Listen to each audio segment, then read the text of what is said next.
بسم الله الرحمن الرحيم سورة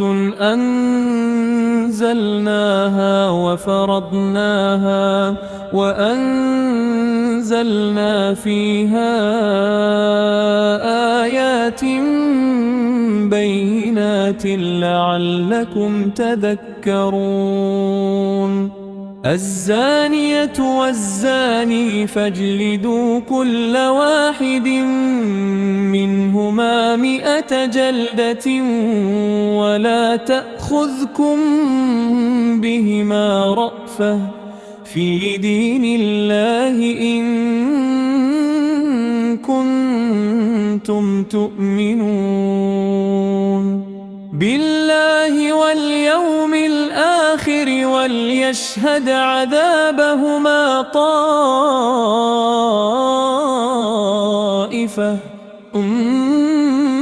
من المؤمنين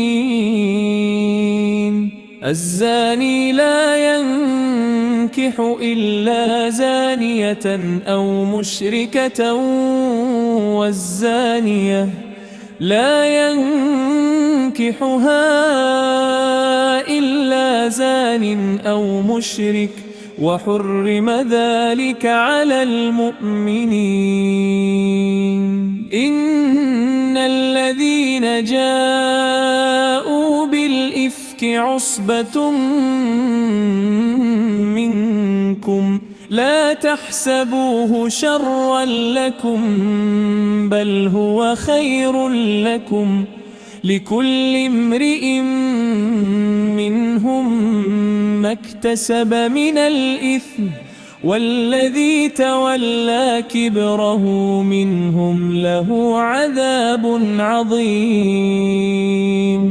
الله نور السماوات والأرض